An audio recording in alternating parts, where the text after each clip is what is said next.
For the past couple of years, there's been an ongoing debate in Germany on how to deal with the AfD, who are generally considered too extreme by Germany's more established political parties to be included in coalitions. So far, the ruling Christian Democrats have declined to cooperate with the AfD, at least on the federal level. However, it seems that this strategy has only made the AfD stronger, whereas support for the Christian Democrats is declining, which is why several Christian Democrats are calling for a new strategy, and suggesting at least a partial relaxation of the so-called firewall. So, in this video, we're going to take a look at the firewall's origins, why it's coming under strain, and whether it could actually be brought down.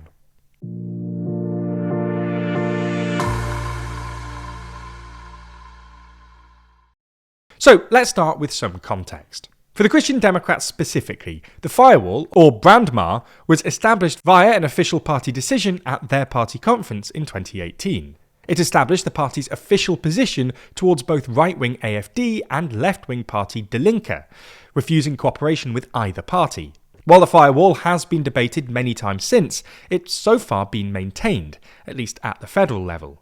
This is in part because, in recent years, the AfD have adopted more extreme policies, which has discouraged the Christian Democrats from cooperating with them. For context, the AfD started as a sort of anti-Euro party, with the support of several former Christian Democrat politicians.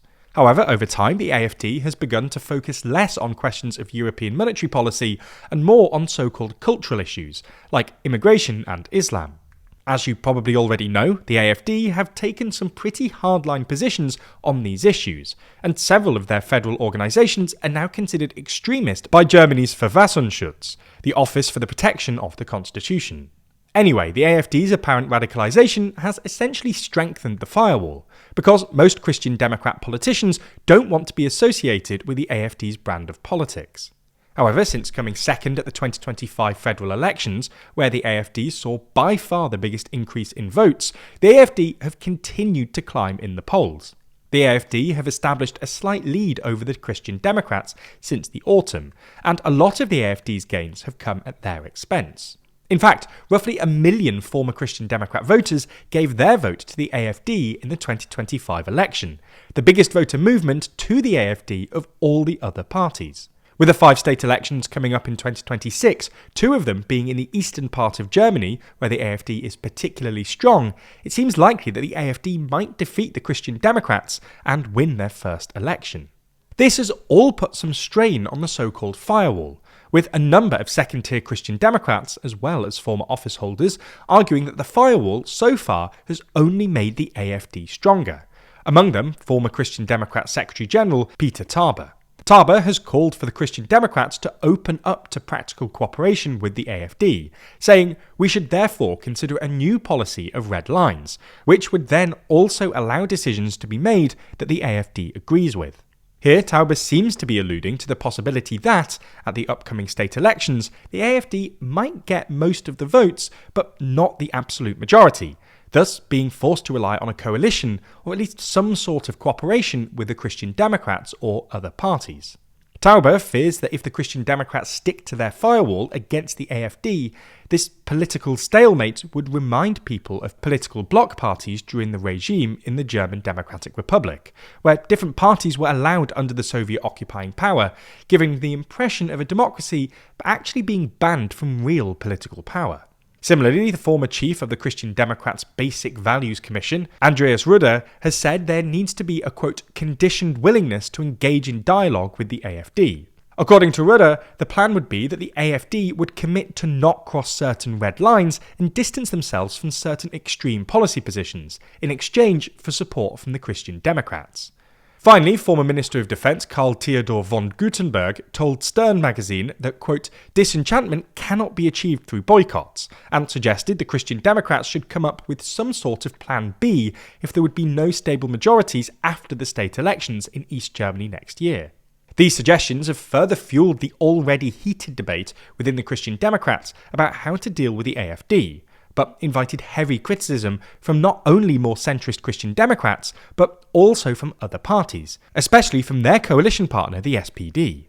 So, will the firewall actually break? Well, so far, Christian Democrat leader and German Chancellor Friedrich Merz insisted on multiple occasions that there will be no cooperation with the AfD, including as recently as October 2025. Although, interestingly, he has started to avoid using the actual term firewall himself, instead talking up the policy differences between Christian Democrats and the AfD. Nonetheless, Merz has also recently been accused of adopting AfD-light policy positions and rhetoric, especially when it comes to core AfD topics like immigration. Last month, for instance, there was a huge debate when Merz criticised the Stadtbild, or cityscape, in many German cities, with Merz implying that migration has changed the cityscape for the worse, as well as endangering girls and women.